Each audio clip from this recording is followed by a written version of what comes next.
Anas Wahid, और Anas Wahid is going to help me with answering your questions. और अगर कोई चीज़ मेरे से रह जाती है which he can explain better then he will do that. Anas की लिटिल इंट्रोडक्शन ये है कि he is one of the smartest kids in our class, and he is a very good learner and he understands concepts very clearly as well. तो he will help you guys. और मेरे ख्याल से आपने इसको देखा भी होगा यूनिवर्सिटी में। तो आई थिंक ऑस्पी प्रिपरेशन जो है, ऑस्पी की सबसे ज़्यादा जो है, सबसे पहले इम्पोर्टेंस समझना ज़रूरी है। ऑस्पीज जो हैं वो प्रैक्टिकल एग्जामिनेशन है, and they comprise of totally 50% of your examination. तो इसको हल्का नहीं लेना। They are like equally important if not more than your जो है वो एल एस एज। हम लोग इस वाली टॉक के अंदर पांच चीज़ों की बात करेंगे। पहले हम लोग फॉर्मेट बताएंगे ऑस्पी का कैसे होता है। दूसरी बात हम वेटेज बताएंगे उसकी, के वेटेज क्या है OSPI की। तीसरी बात हम स्टेशंस बताएंगे कि कैसे काम करते हैं। चौथी चीज़ हम बताएंगे कि उनका कंटेंट कैसा होता है। और पांचवी चीज़ है कि प्रिपरेशन कैसे करनी है OSPIs की to get the best marks possible. Moving forward जो है, सबसे पहले वी अंडरस्टैंड कि OSPIs की डिवीजन कैसे होती है। OSPIs are divided into two formats. One is an unobserved OSPI and the second is an observed OSPI। अब अनऑब्जर्व्ड और ऑब्जर्व्ड का मतलब क्या है? अनऑब्जर्व्ड का मतलब होता है कि there is no teacher who is directly standing in front of you. कोई भी बंदा आपके सर के ऊपर नहीं खड़ा होगा, बिल्कुल आपके सर के ऊपर नहीं खड़ा होगा, और वो आपका एग्जाम को मॉनिटर नहीं कर रहा होगा। सिर्फ इन्विजिलेटर्स होंगे। अनऑब्जर्व्ड OSPI को अनऑब्जर्व्ड सिर्फ इसीलिए कहते हैं क्योंकि उसके ऊपर डायरेक्ट एक टीचर जो है आपके ऊपर खड़ा होकर देख नहीं रहा होता। और ये होती है आईटी लैब के अंदर। तो मतलब आपको कंप्यूटर के ऊपर बैठ के ही जो है ये एग्ज़ाम देना पड़ता है, जैसे आप अपने नॉर्मल एलएसएस देते हैं। लेकिन कंपैरेटिवली जो ऑब्जर्व्ड OSPI है वो सबसे ज़्यादा डिफरेंट एग्ज़ाम है, क्योंकि इसके अंदर आपको फिजिकली लैब के अंदर जाना पड़ता है, और फिजिकली जो भी चीज़ करनी होती है आपको फिजिकल परफॉर्म करके दिखानी होती है। आपको अगर नॉलेज इलस्ट्रेट करना है वो भी आपने फिजिकली वहाँ पर जाके करना है। एग्जामिनर से बातचीत करनी है, एग्जामिनर को जो भी करके दिखाना है स्टेशन के ऊपर, जो भी कुछ होगा फिजिकल फॉर्म के अंदर होगा। लेकिन जो अनऑब्जर्व्ड OSPI है वो आप बस आप कंप्यूटर के ऊपर बैठे होते हो आईटी लैब के अंदर, और आप वैसे ही काम कर रहे होते हो। अनऑब्जर्व्ड OSPI के अंदर क्या क्या आ सकता है? अनऑब्जर्व्ड OSPI एक एग्जाम कैसा होता है, शायद आप लोगों का एक फॉर्मेटिव हो भी गया OSPI का इसके ऊपर, लेकिन नॉनदलेस फिर भी हम रीइटरेट करके बता देंगे कि कैसा होता है एग्जाम। अनऑब्जर्व्ड OSPI के अंदर ये होता है कि आपने बस एक आईटी लैब के अंदर आपको जो है वो स्टेशन की फॉर्म के अंदर क्वेश्चंस आएंगे, और हर स्टेशन का एटलीस्ट 4 या 5 मिनट्स का जो है वो आपके पास एक स्टेशन का टाइम होगा। अब OSPIs के अंदर ये होता है कि आप अगर एक स्टेशन का टाइम निकल गया है, तो आप उसकी तरफ वापस नहीं जा सकते। मतलब अगर आपने नेक्स्ट के ऊपर क्लिक कर दिया तो फिर आप पिछले वाले क्वेश्चन के ऊपर वापस नहीं आ सकते। आपको उसी क्वेश्चन के ऊपर जो है वो रहना पड़ता है, और या तो उसको कंप्लीट करना पड़ता है, और अगर आपने कंप्लीट कर लिया है तो फिर आप उसके ऊपर दोबारा आके, या अगर आपको बाद में याद आए कोई चीज़ अगर रह गई तो आप दोबारा आके ठीक नहीं कर सकते। अनऑब्जर्व्ड OSPI के अंदर ये होता है कि आपका कंप्यूटर स्क्रीन के ऊपर इमेजेस शो होती हैं, डायग्राम्स शो होते हैं, और क्वेश्चंस लिखे होते हैं, और आपको टाइप करना पड़ता है आंसर लिखने के लिए। तो जैसे अगर आप MCQs के अंदर बैठे हुए सिर्फ माउस का इस्तेमाल कर रहे होते हो, माउस के इस्तेमाल से सारे सवालों के जवाब दे रहे होते हो, इसके अंदर इस तरह नहीं होता। आपके सारे सवालात आपको सिर्फ इसी तरह जवाब नहीं दिए जाते। आपको उसके ऊपर टाइप करना पड़ता है, कीबोर्ड का इस्तेमाल करना पड़ता है, इसलिए आपकी टाइपिंग स्पीड इसके अंदर बेहतर होनी चाहिए। और कभी कभी ये होता है कि कीबोर्ड आपका थोड़ा सा लाइक हार्ड होता है, उसकी कीज थोड़ी सख्त होती हैं। तो you will have to make sure exam में बैठने से पहले सब कुछ चेक कर लेना, अच्छी तरह कीज वगैरह चला के देख लेना है कि ये कीबोर्ड सही तरह काम कर रहा है या नहीं कर रहा, और सारी चीज़ें वर्किंग में हैं या नहीं है, माउस सही तरह काम कर रहा है या नहीं कर रहा। और अगर नहीं कर रहा तो फिर आईटी को फ़ौरन बुलाना है। उसके बाद ये होता है कि आपको लेब डायग्राम्स आ जाते हैं वहाँ पर। आपको ये वाहिद एग्जाम है जिसके अंदर डायग्राम्स आते हैं। मतलब आपके MCQ पेपर जो है, जो LSAs होते हैं, उसके अंदर ये नहीं होता कि आपसे डायग्राम दिया जाता है और पूछा जाता है कि ये डायग्राम में क्या है और ऑप्शंस दिए जाते हैं। लेकिन ये OSPI जो अनऑब्जर्व्ड OSPI है उसके अंदर आपको डायग्राम्स दिए जा सकते हैं। एनाटमी के अंदर दिए जा सकते हैं। अभी आपका अगला मॉड्यूल शुरू होगा, स्केलेटल सिस्टम मॉड्यूल। उसके अंदर यही होगा कि आपको तब तब डायग्राम दिए जा सकते हैं, और वो आपसे लाइक मसल्स पूछ सकते हैं कि इन मसल का क्या नाम है। उसकी मसल बनाया होगा, उसकी लेबलिंग होगी, उसके ऊपर 5 लिखा होगा, तो आपने नीचे 5 लिख के बताना पड़ेगा कि मतलब 1 2 3 4 5 डिफरेंट डिफरेंट जगहों पे लेबल हुआ होगा। और आपने फिर नीचे उसी तरह बॉक्स के अंदर जो है आपको टाइप करके बताना पड़ेगा कि क्या क्या आ सकता है। उसके बाद एम्ब्रियो के अंदर वो लेबलिंग पूछ सकते हैं, एम्ब्रियो के स्ट्रक्चर्स की बात पूछ सकते हैं। इस तरह के काफ़ी ज़्यादा डायग्राम्स आ सकते हैं, लैब इक्विपमेंट आ सकता है। इस तरह की सारी चीज़ें हैं वो आपको कंप्यूटर के ऊपर एक इमेज की फॉर्म में दी जा सकती हैं, और फिर आपसे पूछा जा सकता है कि इसका लेबल करके बताएं हमें। उसके अलावा क्या हो सकता है कि आपके पास लॉन्ग फॉर्म क्वेश्चंस आ सकते हैं। अब लॉन्ग फॉर्म क्वेश्चंस क्या होते हैं? लॉन्ग फॉर्म क्वेश्चंस ये हो सकते हैं कि फॉर एग्जांपल वो आपसे कोई प्रोसीजर पूछ सकते हैं। बायोकेमिस्ट्री के अंदर भी आपसे ये पूछ सकते हैं कि आप बताएं कार्बोहाइड्रेट्स को आइडेंटिफाई करने का लिए मेजर प्रोसेस क्या है, क्या एक्सपेरिमेंट किया जाता है। उसके बाद बायोकेमिस्ट्री में ये वाली चीज़ें भी पूछी जा सकती हैं कि अब उसका प्रिंसिपल क्या है। और प्रिंसिपल्स बहुत इफेक्टिवली, बहुत क्लियरली स्लाइड्स के अंदर मेंशन किया जाता है। तो वो प्रिंसिपल सारी सारी बात आ जाती हैं, और इसके अंदर फिर आपको ना एक स्ट्रक्चर्ड आंसर देना पड़ता है। लाइक ऊपर क्वेश्चन के अंदर भी ABC होता है, तो आपको नीचे लिखना पड़ता है, टाइप करना पड़ता है A B और C। और आपको उसके अंदर बोल्ड के ऑप्शन भी हैं, इटैलिसाइजेशन के ऑप्शन भी हैं। इतना टाइम नहीं होता कि आप उसको रंग बिरंगा बनाओ या आप उसको सही तरह स्ट्रक्चर करो, लेकिन जितना स्ट्रक्चर हो सकता है आपने कोशिश करनी है कि आप स्ट्रक्चर करो और क्लियरली जब एग्जामिनर को लिख के दो। उसके अंदर सारी चीज़ें आपके दिमाग के अंदर हमेशा जब भी वो टाइमर चल रहा होता है, मतलब स्पेसिफिकली ये नहीं होता कि अगर 4 मिनट ओवर हो गए तो आप खुद ही नेक्स्ट के ऊपर मूव कर जाते हो। टाइमर फॉर एग्जांपल अगर आपके 5 स्टेशंस हैं, 5 स्टेशंस का मतलब है कि आपको 5 क्वेश्चंस आएंगे, और 5 क्वेश्चंस के लिए आपको 20 मिनट्स दिए जा रहे हैं, क्योंकि एक एक स्टेशन का 4 मिनट है। तो 20 मिनट्स का टाइमर ऊपर चल रहा होगा, आपके अपने अपने दिमाग में रखना है कि 20 के बाद 16 जब हो जाएगा तो मेरा ये वाला स्टेशन हो जाना चाहिए अनऑब्जर्व्ड हॉस्पिटल के अंदर। तब तक जब 4 मिनट मेरे मतलब गुजर जाएंगे तब मैंने नेक्स्ट के ऊपर क्लिक कर देना है। और अगर आपके पास फॉर एग्जांपल एक आसान स्टेशन आ जाता है, फॉर एग्जांपल सिर्फ लेबलिंग आ जाती है, उसके अंदर आपने ज़्यादा टाइपिंग नहीं करनी होती, एम्ब्रियो आ जाती है या अनाटमी आ जाती है, उसके अंदर आपने सिर्फ लेबलिंग करनी है, तो उसके अंदर से सिर्फ आपको जो मेमोरी के अंदर चीज़ें हैं वो आपने फ़ौरन फ़ौरन फ़ौरन बतानी है। अगर लेबलिंग आ जाती है तो आप कहते हो कि यार अच्छा अच्छा ठीक है, इस वाले स्टेशन के अंदर मेरे 3 मिनट लगेंगे, तब मैं अपना टाइम जो है वो बचा लेता हूँ, और उस वाले के लिए बचा लेता हूँ जिसके अंदर मुश्किल चीज़ें जो है वो आएंगी। फॉर एग्जांपल अगर फिजियो के अंदर उन्होंने पूरा प्रोसीजर जो है वो पूछा हो सकता है, तो आपने वो पूरा प्रोसीजर जो है आपने फिर वहाँ पर लिखना होगा, तो आप उसके अंदर जो है 5 मिनट लगा सकते हो, इस तरह आपने अपना टाइम बचा भी लिया होता है। उसके अलावा क्या हो सकता है, पैथोलॉजी वगैरह आ जाती है।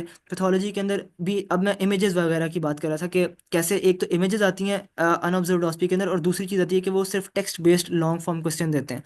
तो इमेजेस के अंदर एक और चीज़ ये भी आ सकती है कि पैथो के अंदर वो आपको बता सकते हैं कि आपने पैथो के अंदर अभी जो एपोप्टोसिस वगैरह मेरे ख्याल से पढ़ ली है, उसके अंदर वो आपसे लाइक जो जो चीज़ें स्लाइड्स के अंदर मेंशन्ड है ना, जो स्लाइड के अंदर इमेजेस हैं, वो वाली इमेजेस वहाँ पे दे सकते हैं और पूछ सकते हैं कि इस डिजीज़ को बताएं ये क्या है, इसको आइडेंटिफाई करें। फिर वो इटियोलॉजी पूछ सकते हैं इसकी इसकी उसकी प्रोग्रेशन पूछ सकते हैं। इस तरह की जो वो चीज़ें पूछ सकते हैं, और वो पैथोलॉजी की स्लाइड्स आ जाती हैं। और फिर वो ये भी पूछ सकते हैं कि कैसे हुआ, मतलब सेल्यूलर प्रोसेस क्या होता है एपोप्टोसिस का, माइटोकॉन्ड्रिया टूटता है, वो सारा कुछ, और वो काइटोक्रोम C वाला सारा वो आपको इस तरह फिर बताना पड़ेगा। दूसरा चीज़ जो डिफरेंट एग्जाम होता है, जो होता है ऑब्जर्व्ड ऑस्पी, वो क्या होती है, उसके अंदर क्या क्या कुछ आ सकता है।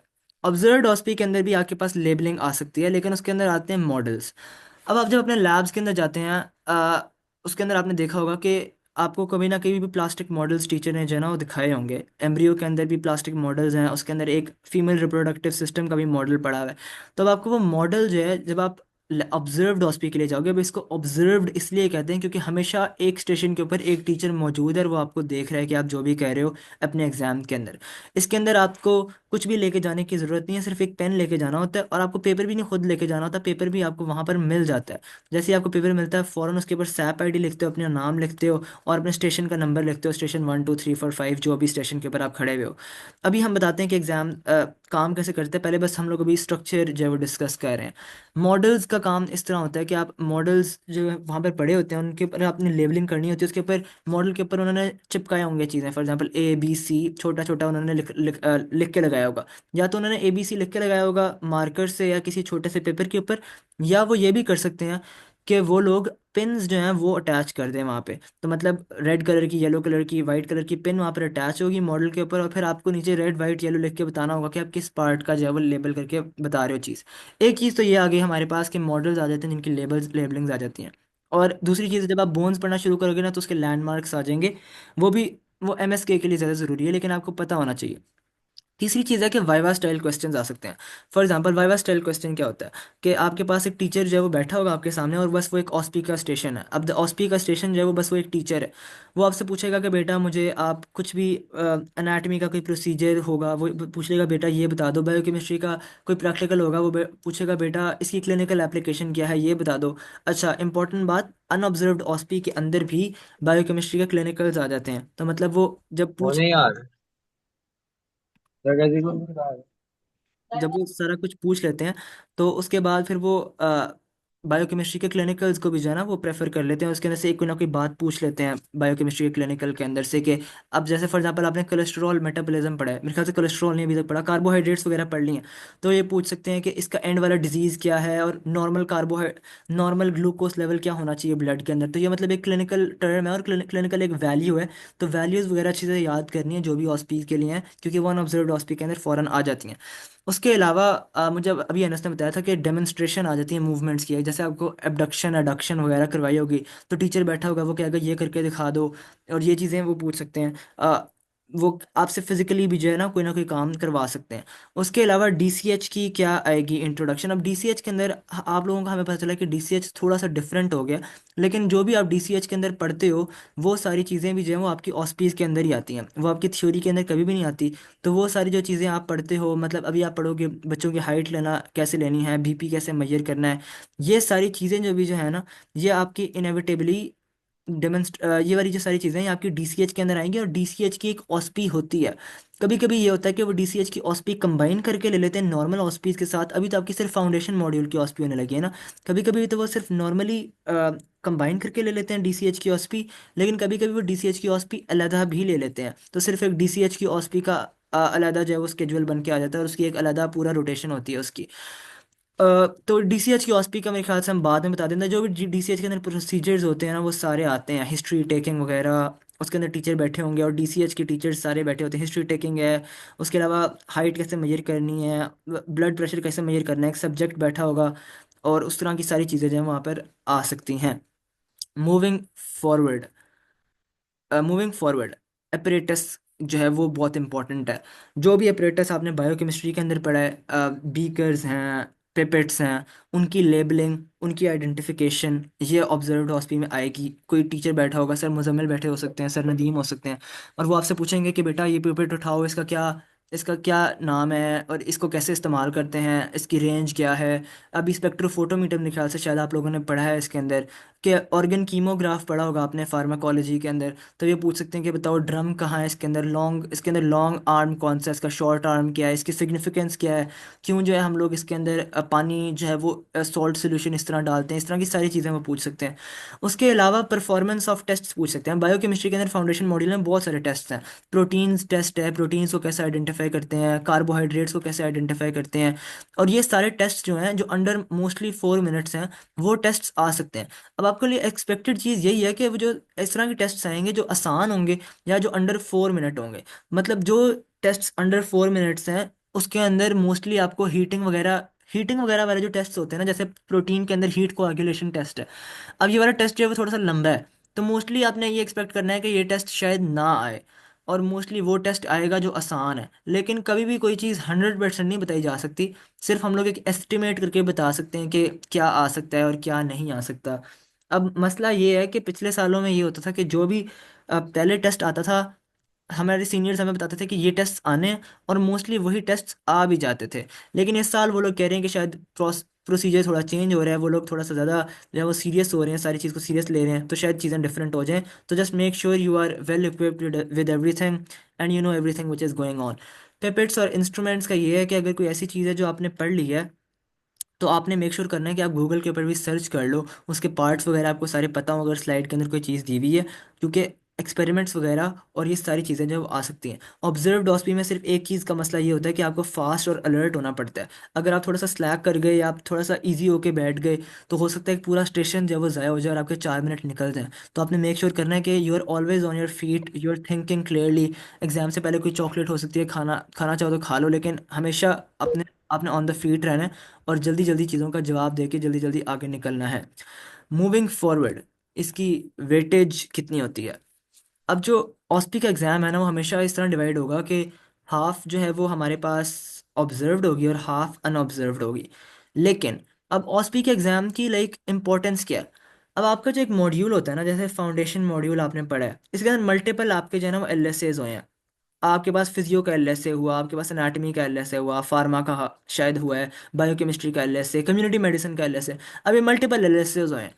इन सारे एलएसएज की वेटेज एक तरफ होती है, और एक ऑस्पी की वेटेज लाइक एक तरफ होती है, क्योंकि फाउंडेशन मॉड्यूल के एंड के ऊपर ऑस्पी सिर्फ एक होती है, और वो एक ही दिन होती है, ऑब्जर्व्ड भी और अनऑब्जर्व्ड भी।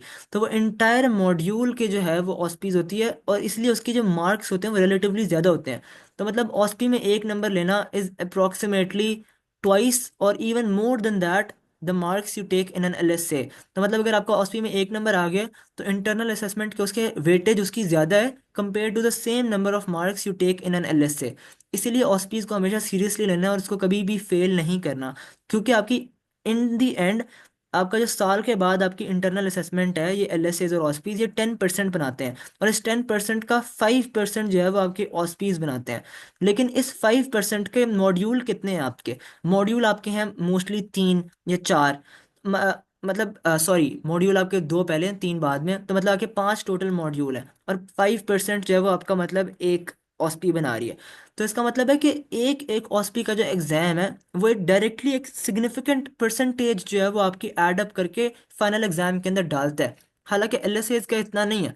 एक एलएसए जो है वो शायद 0.2 या 0.3% जो आपकी एनुअल परसेंटेज के अंदर एग्जाम के अंदर डालता है, लेकिन हालांकि वो भी डालता है। लेकिन ऑस्पीज जो हैं वो आपकी डायरेक्टली बहुत ज़्यादा हायर परसेंटेज जब वो डालती है, तो ऑस्पी कभी भी मिस नहीं करनी, और उस दिन को मेक श्योर करना है कि आप टाइमली पहुंचो एग्जाम से पहले और सारा एग्जाम कंप्लीट करो। मोर इम्पोर्टेंटली, प्रैक्टिकल्स की क्या जो है वो इम्पोर्टेंस है? प्रॉफ के अंदर और सीबीएस के अंदर भी आपको इंडिविजुअली सारी चीज़ें पास करनी है, मतलब आपको इंडिविजुअली एमसीक्यूज भी पास करने हैं, और आपने इंडिविजुअली प्रैक्टिकल भी पास करने हैं। ये नहीं हो सकता कि आपने एमसीक्यू पास कर लिए और आपने प्रैक्टिकल नहीं पास किया। अगर आपने एमसीक्यू पास कर लिया और प्रैक्टिकल पास नहीं किया, तो आपका वो वाला पेपर फेल हो जाता है, और आपको सारे पेपर्स दोबारा देने पड़ते हैं सप्ली के अंदर बैठ के। तो इसकी इंपॉर्टेंस ये है सीबीए के अंदर भी, और क्या कहते हैं उसको, प्रॉफ के अंदर भी, कि ये 50% आपके एग्जाम का मेक करते हैं, और इनको आपको इंडिविजुअली पास करना है। और आपने ऑस्पी जब इंडिविजुअली पास होगी, एक ऑस्पी के अंदर 50% से ज़्यादा नंबर आएंगे, तब आप आगे जा सकते हो। सिर्फ यही ज़रूरी नहीं है कि आप थ्योरी पढ़ते हो और आपको प्रैक्टिकल भी पढ़ना पड़ता है। लेकिन ये वाला एग्ज़ाम लाइक थ्योरेटिकली इतना डिफरेंट के अलावा ये एग्ज़ाम की प्रिपरेशन बिल्कुल डिफरेंट है। थ्योरी के अंदर आपको एमसीक्यूज़ के लिए किताबें खोलनी पड़ती हैं, और जो है वो सारे लेक्चर्स वगैरह लेने पड़ते हैं, किताबें खोलनी पड़ती हैं, एमसीक्यूज वगैरह सॉल्व करने पड़ते हैं। ऑस्पी के अंदर इस तरह नहीं है। इसकी एग्जाम प्रिपरेशन ही बिल्कुल इंटायरली डिफरेंट है एक नॉर्मल एग्जाम से जो आपने देना होता है। अब इसके बाद हम लोग अभी हम लोग प्रिपरेशन की भी बाद में बात करेंगे। पहले हम लोग ये बात करते हैं कि स्टेशंस जो हैं वो कैसे इसके स्ट्रक्चर होते हैं, और वहाँ एग्जाम दिखता कैसे है। जिन लोगों ने फॉर्मेटिव नहीं दिया उनको उनके लिए समझाने के लिए, इस तरह होगा कि आपको लेके जाया जाएगा, और पहले एक वेटिंग एरिया होगा, उसके अंदर सारे बैचेस को कलेक्ट कर लिया जाएगा। और जो for example anatomy demo room हो सकता है वो, अगर आपका बायोकेमिस्ट्री लैब में भी कुछ लोगों का होता है तो वो बाहर भी वेट करवा लेते हैं। तो आपका वेटिंग एरिया होगा, और इंडिविजुअली वो बैच वाइज बच्चों को बुलाएंगे, जैसे पहले बैच ए बी सी, पहले बैच ए को और डी को बुला लेंगे, इस तरह करके पहले फिर बी और ई को बुला लेंगे। इस तरह वो सारे बैचेस को जो है वो बुलाते हैं आपस में। उसके बाद क्या होगा कि अब आपके पास जो है एक जो स्टेशन होगा ना, उसके लिए टाइम इस तरह होगा, या तो 4 मिनट होंगे या 5 मिनट होंगे। 4 मिनट तब होंगे जब इंटरनल असेसमेंट के एग्जाम्स हो रहे हैं, जैसे जो अब आपकी फाउंडेशन मॉड्यूल की ऑस्पी होगी, उसके अंदर एक स्टेशन के 4 मिनट है। लेकिन अगर जब आपका मेजर एग्जाम होगा जैसे सीबीए या प्रॉफ होगा, तो फिर इंडिविजुअल स्टेशन के 5 मिनट होते हैं। वैसे 4 मिनट है, और जब इम्पोर्टेंट एग्जाम होगा तो 1 मिनट उसके अंदर और ऐड कर लेते हैं, तो 4 मिनट काफ़ी कम टाइम होता है। इस तरह होगा कि आपको जब अंदर लेके जाया जाएगा ऑब्जर्व के लिए, तो इस तरह सारे स्टेशन जो हैं वो पड़े होंगे, उन्होंने टेबल्स वहाँ पे रखे होंगे, और एक टेबल के ऊपर लिखा होगा स्टेशन 1 है, 2 है, 3 है। उसके ऊपर टीचर बैठी होंगी, टीचर नहीं होंगी तो कोई वो पड़ा होगा, या माइक्रोस्कोप पड़ा होगा। इस तरह की सारी चीज़ें जो वो स्टेशन के ऊपर पड़ी होंगी। जैसे ही आपके 4 मिनट पूरे, अब आप वेटिंग एरिया के अंदर बैठे होते हो, आपको बेल की आवाज़ आती है, आप आके यहाँ पर कुर्सी पे बैठ जाते हो। फिर आपको दोबारा बेल की आवाज़ आती है, फिर आप एक स्टेशन पे चले जाते हो, तो आपका हर स्टेशन के लिए आपके पास 4 4 4 मिनट है। जैसे आपको बेल की आवाज़ आती है, वैसे ही आपने दूसरे स्टेशन के ऊपर मूव करना है। जब आप दूसरे स्टेशन के ऊपर मूव करते हो, तो आपका जो पिछला वाला स्टूडेंट होता है वो इस वाले स्टेशन के ऊपर आ जाता है, और इस तरह फिर आप आगे आगे जब मूव करते रहते हो, इस तरह सारी क्लास की जो है वो ऑस्पी होती रहती है। तो आपने बेल का जो है वो इंतज़ार करना होता है, और बेल को आपने देखना होता है। मूविंग फॉरवर्ड, अनस इसके अंदर कुछ ऐड करना है अभी तक?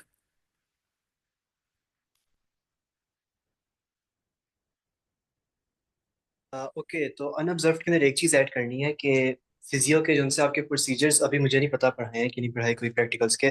लेकिन जो से प्रोसीजर्स और प्रिकॉशनरी मेजर्स होते हैं ना, वो आपने ज़रूर करने हैं, क्योंकि अनऑब्जर्व हॉस्पिटल के अंदर फिजियो के मोस्टली यही चीज़ें आती होती हैं। तो वो आप लोग ने याद से करना है। और वेटिंग एरिया, यस, जैसे उन्होंने बताया, और बैचेस वाइज ऐसे होएगा कि बैच पूरा बैच इकट्ठे नहीं जाएगा, वो लाइन वाइज बच्चों को बुलाएंगे। मतलब पहले बैच ए और डी की बारी है ना, तो वो लोग बुलाएंगे कि ठीक है 3 बच्चे आ जाएं, और 3 बच्चों को कुर्सियों पर बैठा देंगे। और तो फिर जब 4 मिनट मार्क हो जाएगा तो फिर वो कहेंगे चले एक एक बच्चा आगे आगे जाता रहे। तो बैच ए और डी लाइन वाइज पहले जाएगा, वो बैच जब खत्म होएगा तो उसके पीछे बी और ई आ जाएगा। मतलब ऐसे सिमेट्रिकली वो लोग बैचेस में से लाइन वाइज बच्चों को बुलाते रहेंगे। हाँ ठीक है, ओके, अभी तक बस यही ऐड करना। ओके। अब हम लोग आगे चलेंगे और हम देखेंगे स्टेशंस का कंटेंट क्या होता है और इंडिविजुअली सब्जेक्ट को कैसे पढ़ना है। और ये थैंक्स टू अनस, ये सारा हमने बैठ के भी बनाया है।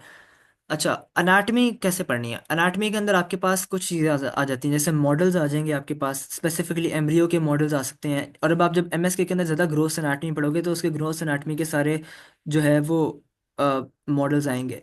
उसके अलावा जो है आपके पास question and answer session end के ऊपर होगा। मैंने भी चैट में क्वेश्चन पढ़ा है, हम लोग एंड के ऊपर सारे क्वेश्चंस लेते हैं।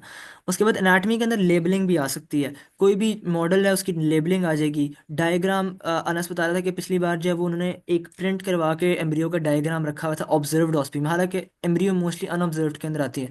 तो ऑस्पी के अंदर थोड़ा सा एक अनप्रडिक्टेबिलिटी फैक्टर होता है, लेकिन अगर आपने पढ़ा हो तो इस तरह नहीं होता कि आप एग्जाम फेल करो।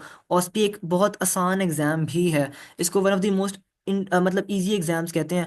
मतलब एक हमारा दोस्त उस दिन मजाक कर रहा था कि ऑस्पी फेल करने के लिए आपको मेहनत करनी पड़ती है। तो as an OSPI is an easy exam, अगर आपको थोड़ी सी भी बैकग्राउंड नॉलेज हो तो आप पास कर लेते हो, और आपके पास थोड़ा सा कॉन्फिडेंस हो उस टाइम के ऊपर, आप on the ground on your feet thinking कर लो तो आप सही तरह कर लेते हो। उसके बाद जैसे आपसे एनाटॉमी में यही पूछ लेंगे कि बोन्स की ऑसिफिकेशन कैसे करनी है, एबडक्शन एडक्शन वाली बात मैंने पहले ही बता दी है। बायोकेमिस्ट्री के अंदर भी वही बताई है बात आपको पहले भी। प्रैक्टिकल्स आ जाएंगे, प्रैक्टिकल्स पूरे मतलब परफॉर्म करने होंगे आपको, या तो इंस्ट्रूमेंट्स आ जाएंगे, उसकी लेबलिंग आ जाएगी। फिजियो के प्रैक्टिकल्स के अंदर आने से बहुत अच्छी बात बताइए कि जो प्रिकॉशंस है ना उसकी, वो बहुत ज़्यादा ज़रूरी हैं। और अनऑब्जर्व्ड हॉस्पिटल के अंदर हमेशा वो ये देते हैं कि इस प्रैक्टिकल की प्रिकॉशन क्या है, या प्रिकॉशनरी मेजर हमें क्या लेना चाहिए, या हाउ मतलब ये प्रैक्टिकल गलत कैसे हो सकता है। या वो अगर ग्राफ्स जब आपको पढ़ाना शुरू करेंगे तो वो ग्राफ्स की इंटरप्रिटेशन दे देंगे। तो इस तरह की सारी चीज़ें जो है ना वो उसके अंदर आ सकती हैं। फार्माकोलॉजी के अंदर आपके पास दो ही चीज़ें हैं इस बार, काइमोग्राफ है और डोजेज है। तो डोजेज कैलकुलेशन आपकी आ जाती है, उसके बस दो फार्मूलाज हैं वो आपने करने हैं। और कीमोग्राफ के अंदर ऑफ कोर्स लेबलिंग आ जाएगी, या तो वो पूछ लेंगे मैम कि ये काम कैसे करता है। वो आपको अभी आपको चला के नहीं दिखाएंगे, क्योंकि मेरे ख्याल से आपने वैसे भी नहीं चला के देखा। वो आगे जाके पढ़ाते हैं, लेकिन हमें भी नहीं अभी तक वो पढ़ाया। हिस्टोलॉजी एक इंपॉर्टेंट सेक्शन है जिसके ऊपर थोड़ा सा टाइम लगेगा, और मेरे ख्याल से ये समझाने की ज़रूरत है। हिस्टोलॉजी जो है वो थोड़ा सा डिफरेंट है। और वो इस तरह है कि आपको स्लाइड्स जो है वो आपको पढ़ाई जाती है, मतलब आपको माइक्रोस्कोपिकली वैसी क्लास के अंदर बताया जा रहा होता है कि ये सेल यहाँ पे है, इसका ये वाला पार्ट यहाँ पे है, इसको ये कहते हैं, ये माइक्रोविलाई हैं, ये माइटोकॉन्ड्रिया है। अब होगा ये कि आपने जब ऑस्पी का एग्जाम आता है ना, तो उसके अंदर ये होता है कि आपको एक पहले पेपर दे दिया जाता है हिस्टो के स्टेशन से पहले। उसके बाद आपने अपना नाम और सैप आईडी लिखनी है। उसके बाद आपने पहले लिखना होता है स्लाइड की आइडेंटिफिकेशन, और दूसरे लिखने होते हैं उसकी आईडी पॉइंट्स। अब आईडी पॉइंट्स के होते हैं 2 नंबर, और स्लाइड्स की आइडेंटिफिकेशन के होते हैं 1 नंबर। इसलिए आप आईडी पॉइंट्स हमेशा दो लिखते हो, और स्लाइड जो होता है उसका नाम वो एक होता है। अब क्या होता है कि आपके पास स्लाइड्स ना इस तरह पड़ी होती हैं, A B C, मतलब आपके पास 3 स्लाइड्स पड़ी होंगी। वो कहेंगे कि आपने उठा के एक इनमें से माइक्रोस्कोप के अंदर फोकस करनी है। माइक्रोस्कोप के अंदर फोकस करनी है, और आपके साथ एक शायद टीचर खड़ा होगा, वो देखेगा कि बच्चे ने इसी तरह फोकस की है या नहीं की। फिर आपने उसका नाम लिखना होता है कि स्लाइड आइडेंटिफाई क्या किया आपने। फॉर एग्जांपल ह्यूमन स्किन, या ह्यूमन हेयर फॉलिकल, या ग्लैंड, या pseudo stratified epithelium, pseudo stratified non keratinised epithelium आपने लिख दिया। उसके बाद अब आपने आइडेंटिफिकेशन पॉइंट्स लिखने हैं कि क्यों है ये। और उसकी एक बहुत बड़ा लाइक पीडीएफ है, वो हर हर किसी के पास अवेलेबल है। अभी मैं आपको यहाँ पर बताता हूँ प्रिपरेशन के अंदर कि वो एक्सेस कैसे करनी है सारी फाइल्स वगैरह। तो आपने फिर बताना होता है कि या तो इसके अंदर आपने देखा है कि nuclei are arranged one over another, कि एक सिमेट्रिकली अरेंज्ड नहीं है, तो हमें लगता है एक अपेयरेंस आती है कि सूडो स्ट्रैटिफाइड है ये। या आपने कहना है कि उसके ऊपर इस तरह की आपने कहना है कि nuclear present at the base, या आपने कहना है कि the width of the cell is smaller than the height of the cell is more lengthier. तो इस तरह की सारी बातें लिखनी है आपने, मतलब जस्टिफाई करना है कि वो क्यों आइडेंटिफिकेशन पॉइंट उस तरह इस तरह का है। आईडी पॉइंट्स की पूरी एक वो स्लाइड्स की ना एक कंपाइलेशन है, वो मैं अभी आपको दिखा देता हूँ। उसके अंदर आईडी पॉइंट्स बहुत सिंपली लिखे हुए हैं, वो बस एक दो आपको याद कर लेने होते हैं, और वो वहाँ पे जाकर लिख लेने होते हैं, और इसके नंबर मिल जाते हैं। तो माइक्रोस्कोप हैंडलिंग आपको ज़रूर आनी चाहिए। आपको ज़रूर पता होना चाहिए कि माइक्रोस्कोपिकली आपने कैसे जो है वो चीज़ों को देखना है और कैसे स्लाइड को फोकस करना है। स्लाइड को 10x के ऊपर फोकस करना आना चाहिए, क्योंकि 10x के ऊपर मोस्टली सारे स्ट्रक्चर्स जो हैं वो विजिबल हो जाते हैं। लेकिन अगर किसी ने 40x को देखनी है तो देख ले। एक अच्छी क्लिनिकल प्रैक्टिस है to know how to use a microscope. Microscope use करना हर किसी को आना चाहिए। उसके अलावा माइक्रोस्कोप की लेबलिंग तक आ जाती है। वो माइक्रोस्कोप रख सकते हैं, उसके ऊपर ABC करके ना पॉइंट्स लगा देंगे, और फिर माइक्रोस्कोप जैसे पड़ा होगा और उसके ऊपर ABC करके पॉइंट्स लगा देंगे, और आपको पेपर पकड़ा देंगे और कहेंगे कि इसके पार्ट्स लिखो। तो आपको पार्ट्स आने चाहिए सारे। माइक्रोस्कोप के आईपीस क्या होता है, लेंसेज कहाँ पे प्रेजेंट होते हैं, डायफ्राम क्या होता है माइक्रोस्कोप का, इस तरह की सारी चीज़ें जो है वो आनी चाहिए। अब माई स्लाइड हिस्टो की फिर तैयारी कैसे करनी है? अब इसके दो तरीके हैं। या तो आप माइक्रो स्लाइड्स पढ़ो, मतलब जो स्लाइड्स स्ट्रक्चर जैसे सेल के अंदर नज़र आता है ना, मतलब आपको वो आना चाहिए।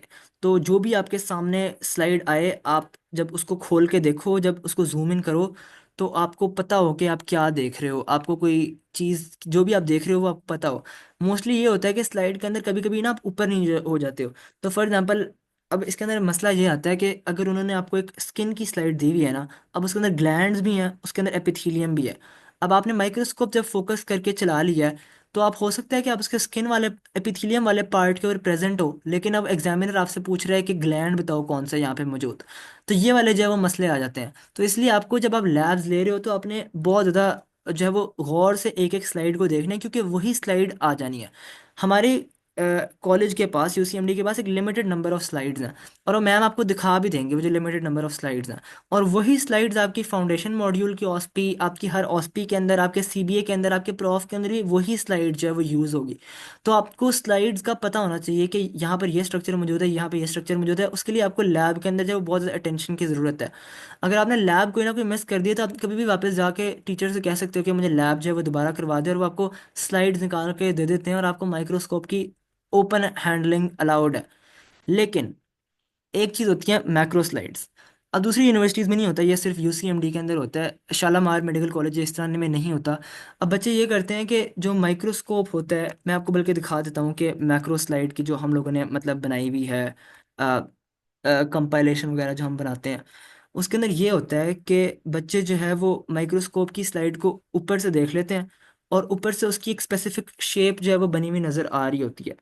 अब जैसे ये एक सेकंड ओपन होता है, आपको नजर आता है ये, जैसे हम लोगों ने एपिथेलियम और कनेक्टिव टिश्यू की मैक्रो स्लाइड बनाई है। इसके अंदर जैसे ये है, इसकी सारी शेप यहाँ पे मौजूद है। फॉर एग्जांपल, अगर मैं एक बच्चा हूँ जिसको नहीं पता कि अंडर द माइक्रोस्कोप ये कैसी चीज़ें लगती हैं, तो मैं ऊपर से देख के ना ये चीज़ें याद करना शुरू कर दूंगा। मैं कहूँगा अच्छा, सिंपल स्क्वेमस एपिथेलियम जो है वो लंग की होगी, तो उसकी जो स्लाइड है वो इस तरह की आएगी, और एग्जाम में भी इसी तरह की शेप की, लाइक एग्जैक्टली यही स्लाइड पड़ी होगी। तो बच्चे क्या करते हैं कि वो ये शेप्स याद कर लेते हैं। वो कहते हैं क्यूबॉइडल एपिथेलियम है, तो उसकी शेप जो है वो इस तरह की है, लाइक एक एक्स है छोटा सा, तो इस तरह की उसकी शेप है। वो इस तरह करके ये सारी चीज़ें याद कर लेते हैं। कहते हैं सूडो स्ट्रेटिफाइड एपिथेलियम है, कोलमनर है, सूडो कोलमनर स्ट्रेटिफाइड कोलमनर है, तो वो इस तरह का एक सर्कल होगा। वो एग्जाम से पहले इस तरह की ये छोटा छोटा रट के चले जाते हैं, और एग्जाम के अंदर आ भी वही जाता है। अब जैसे स्ट्रेटिफाइड स्क्वेमस एपिथेलियम है, तो वो इसका इसी तरह हमेशा याद करते हैं कि इसकी शेप इस तरह की है, and it always comes that way in the exams, और उनको याद रहती हैं। ये इस तरह मैक्रो स्लाइड्स बच्चे जो पढ़ते हैं, मैं भी पढ़ लेता हूँ, और इस तरह भी नंबर आ जाते हैं। तो आप माइक्रोस्कोप में फोकस किए पहले ही आपको ऊपर से ये पता चल जाता है कि यार ये स्लाइड है, और इस तरह की स्लाइड आएगी, और इसके अंदर ये वाली इस स्ट्रक्चर की स्लाइड है। तो आपने जो है वो उसके ऊपर कोई ना कोई परेशानी नहीं होती। आप अगर आपसे जूम कर लेते हो आप, लेकिन आपको स्ट्रक्चर नहीं मिल रहा होता, या आपको कोई ना कोई डाउट हो रहा होता है, तो आपने क्योंकि पहले से याद किया होता है, तो फिर आप उस लिहाज से पास कर जाते हो। अनस, इसके अंदर कोई चीज़ रह गई? एक चीज़ वो जो है बस कि हिस्टो की जैसे प्रैक्टिकल्स होने हैं, जितने भी स्टेशन होने हैं और बाकी स्टेशन, उनके उनके ऊपर ना पेपर एक लिखा होता है, फिर इंस्ट्रक्शंस होती हैं, वो ज़रूर पढ़ लेना। क्योंकि अक्सर होता है कि हिस्टो की स्लाइड्स जो सी होती हैं, कुछ उनमें जैसे अली ने बात की थी कि तीन चार चीज़ें होती हैं, बीच में ग्लैंड्स भी होते हैं, स्किन भी होती है, फॉलिकल भी होता है। तो उसमें उन्होंने स्पेसिफाई किया होता है कि इस स्लाइड्स में से आपने आइडेंटिफाई क्या करना है। वो अगर जैसे लिखा होगा कि आप जैसे कोई स्किन की दे दी है, उसमें उन्होंने लिखा होगा कि ग्लैंड बताएं कि कौन सा ग्लैंड है इसके अंदर। तो ये अगर आपने नहीं पढ़ा होगा, आप जाके एपिथेलियम देखोगे, आप जाके बता दोगे किसने स्ट्रेटिफाइड एपिथेलियम है, वो गलत हो जाएगा। तो आपको ये देखना होगा कि इंस्ट्रक्शंस क्या लिखी हुई हैं, और ये हर प्रैक्टिकल में लिखा होगा। जैसे बोन्स हाली पड़ी होंगी, अब उन्होंने ऊपर कोई लेबलिंग वगैरह कुछ भी नहीं किया हुआ, लेकिन आपको नहीं पता होगा कि आपने क्या बताना है। तो साइड में उसके अंदर इंस्ट्रक्शन में लिखा होगा कि इसकी ओसिफिकेशन बताएं, इस बोन की जो सी बोन्स पड़ी हैं इनकी ओसिफिकेशन कैसे होती है। तो वहां पर अक्सर चीज़ों से ऐसे स्टेशन होते हैं उन्हें कोई बैठा नहीं होता, तो साइड पर इंस्ट्रक्शंस पड़ी होती हैं, आपने वो देख के बताना होता है। तो इंस्ट्रक्शंस याद से पढ़ लेना जाते साथ, और अपना सैप आईडी और नाम याद से लिखना, और जैसे हिस्टोरी की स्लाइड्स हैं उनकी जैसे ABCD लिखा होता है, तो वो याद से लिखना वरना आपको मार्क्स नहीं मिलेंगे। बस यही ऐड एग्जैक्टली। करना। मतलब कभी कभी ऑर्गन भी मतलब वो स्लाइड वहाँ पर कनेक्टिव टिश्यू की पड़ी होगी और आप एपिथेलियम लिखा होगा। तो और कभी कभी वहाँ पर वो लिखा होता है कि tell the organ which is present. तो हो सकता है एपिथेलियम पड़ी हो लेकिन वो आपसे पूछ रहे हैं कहाँ पे है, तो आपको लंग लिखना है वहाँ पे, आपने ये एपिथेलियम नहीं लिखनी। तो इस तरह की चीज़ें जो है वो समझने की ज़रूरत है। अच्छा, प्रिपरेशन इसकी कहाँ से करनी है, लास्ट जो है वो बात है। अब ये मीटिंग 5 मिनट में एंड हो जाएगी, हम लोग एक और मीटिंग जो है वो 20 मिनट्स की स्टार्ट कर लेंगे फॉर क्वेश्चन एंड आंसर्स, और वो सारे क्वेश्चन एंड आंसर्स आपके अनस जो है वो आपकी हेल्प करेगा इन ऑल ऑफ देम। आपने aliahmed.org के ऊपर जाना है और यहाँ पर लाइक आपको सारी चीज़ों की एक्सेस मिल जाएगी। इसके अंदर लाइक अबू बकर की जो है एम डैब्स वो आपने खोलनी है, और उसकी CBA 1 की जो है वो कलेक्शन खोल लेनी है, जो कि यहाँ पे मैंने पहले ही खोली हुई है। अब अबू बकर ने इसके ऊपर बहुत कमाल जो है वो काम किया हुआ है सारा। अब होगा ये, जैसे यहाँ पर आप आओगे फाउंडेशन मॉड्यूल का, आप देखोगे यहाँ पे स्पेसिफिकली स्लाइड कंपाइलेशंस हैं सारी ऑस्पी के लिए। तो आपने ऑस्पी की जब इंडिविजुअली सारी स्लाइड्स खोल लेनी है, और ऑस्पी आपको किसी उससे पढ़नी ही नहीं है, मतलब आपने ऑस्पी किसी बुक से नहीं पढ़नी है, ऑस्पी आपने इन्हीं चीज़ों से पढ़नी है, इन्हीं PDF से पढ़नी है। वैसे PDF बहुत ज़्यादा स्कैटर्ड होते थे, हम लोगों ने मिलके सारों ने सारी क्लास में बैठ के जो है वो कंपाइल कर दिया। अब ये आपने सारे जो है वो बैठ के पढ़ने, जैसे मैंने बताई थी मैक्रो स्लाइड्स वो यहाँ पे मौजूद है हिस्टो की। अब पैथो की, वो पैथो की जो सारी स्लाइड्स थी वो यहाँ पे मौजूद है। उसके अलावा बायोकेमिस्ट्री की स्किल लैब्स की जो सारी स्लाइड्स हैं वो यहाँ पे मौजूद है। तो इन इफेक्टिवली जो एम डैब्स है वो एक कंपाइलेशन है सारी स्लाइड्स की। और अब आप जैसे एक एक जब खोलते रहते हो स्लाइड्स पढ़ते रहते हो तो आपकी वो सारी तैयारी हो जाती है। एनाटमी की स्किल लैब्स की ये जैसे मौजूद है, तो इसके अंदर जो भी चीज़ें हैं यही आपके एग्जाम के अंदर आपने एक्सपेक्ट कर रहे होना है कि यही आएगी। अब जो है हम लोग जो एक बात कर रहे थे कि ये तो हो गई हमारी बात कि आप लोगों ने PDFs वगैरह पढ़ लिए, और PDFs से जो है ये आपको क्लास के अंदर भी प्रोजेक्ट होते हैं PDFs, और यही क्लास के अंदर प्रोजेक्ट्स होते हैं PDF, और आप मतलब क्लास के अंदर भी नोट्स इन्हीं के ऊपर इन्हीं स्लाइड्स के बना रहे होते हो, टीचर्स भी इसी से पढ़ा रहे होते हैं। लेकिन इंटरेस्टिंग थिंग ये थी कि हम लोगों को पता चला कि जो हमारे मॉडल्स हैं वो स्पेसिफिक हैं। तो और उस उन स्पेसिफिक मॉडल्स को हम कैसे मेक श्योर करें कि बच्चा जब भी जब आप MS के पढ़ोगे ना तब आपको ज़्यादा मतलब समझ आएगी इसकी करेक्ट क्या क्या है कंपाइलेशन की वर्थ। उसको देख के मैंने कहा कि हमारे मॉडल्स बहुत ज़्यादा जो हैं वो स्पेसिफिक होते हैं, और हम क्या करें कि ये हमेशा हमारी आंखों के सामने हो, और हमारे पास लाइक वीडियो इंस्ट्रक्शन जो आ रही है टीचर के पास से, ये इंस्ट्रक्शन बहुत ज़्यादा ज़रूरी है। और यही ज़रूरत है कि मतलब मुझे उस टाइम के ऊपर भी एग्ज़ाम की प्रिपरेशन से पहले भी वही टीचर उसी तरह मुझे एक्सप्लेन करके दे, क्योंकि टीचर्स कुछ स्पेसिफिक बातें बता रहे होते हैं और हमेशा वही डायरेक्टली आपके एग्जाम के अंदर भी आती हैं। तब मैंने ये वाला सारा कुछ सोच के मैंने बनाई थी द ग्रैंड ऑस्पी वीडियो कलेक्शन। और ग्रैंड ऑस्पी वीडियो कलेक्शन ये है कि इसके अंदर आप यहाँ पे जाते हो, और आपका जो फर्स्ट ईयर है CBA 1 के ऊपर आप क्लिक करते हो, and you open your collection.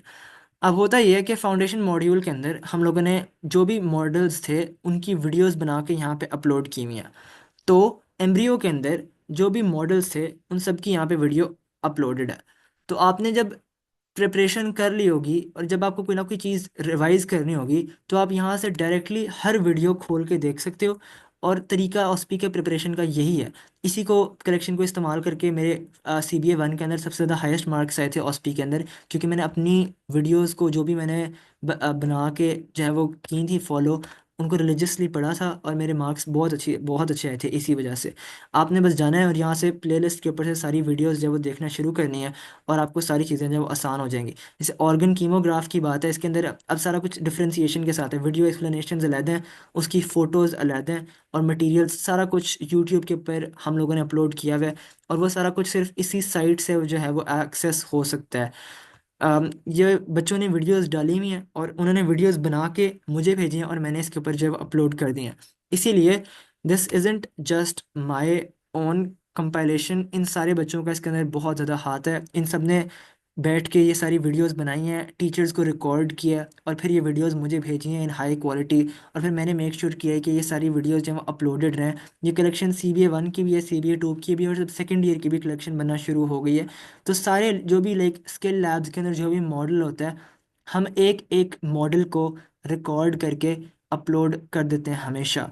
मैंने एक दिन आपकी क्लास के अंदर आके लाइक आप लोगों को भी कहना था कि आप लोग भी, अब कोई भी वीडियो इसके ऊपर मौजूद नहीं है और आप लोगों ने बेहतर बनाई है वो वीडियो, तो आप वो वीडियो भेज सकते हो मुझे, और वो हम लोग इसी प्लेटफॉर्म के ऊपर अपलोड कर सकते हैं, और आपका यहाँ पर नाम आएगा पूरा लिखा हुआ फॉर एवर। आपको क्रेडिट्स दिए जाएंगे इस वीडियो के, और इसकी वीडियो के डिस्क्रिप्शन के अंदर भी आपको क्रेडिट्स दिए जाएंगे इस सारी चीज़ के। तो आपको पता होगा कि ये वीडियो मेरी है और मैंने अपलोड करवाई थी। तो इसके अंदर जो भी चीज़ें, अगर आप एक बेटर वीडियो बनाते हो या आपके पास कोई इस तरह की चीज़ें जो आप शेयर करना चाहते हो क्लास के साथ, then you can do that. और इस तरह आप एक ओवरऑल कलेक्टिव जो है वो एक स्पेस बना सकते हो जिससे सारे जो है वो बेटर लर्न कर सकते हैं। ये मीटिंग का टाइम एंड होने वाला है अभी, एक और मेरे ख्याल से एंड हो ही गया है, एक और मीटिंग अभी शुरू करते हैं, उसके अंदर आपके सारे क्वेश्चंस जो है वो हम देख लेते हैं। अच्छा, एक सेकंड, अभी एक साथ क्वेश्चन पूछा है उसका भी जवाब दे देता हूँ। जो सा पूछा हुआ है कि ABC क्यों लिखा हुआ है उसके अंदर। सो हम्म। बेसिकली जो सा ऊपर एक मेन क्वेश्चन होएगा उसके अंदर ABC पार्ट होंगे कि उन्होंने अगर लिखा हुआ है कि ऊपर एक तस्वीर लगाई हुई है अपरेटस की, उन्होंने लिखा हुआ है नीचे तीन उसके क्वेश्चंस होंगे, ये किस एक्सपेरिमेंट का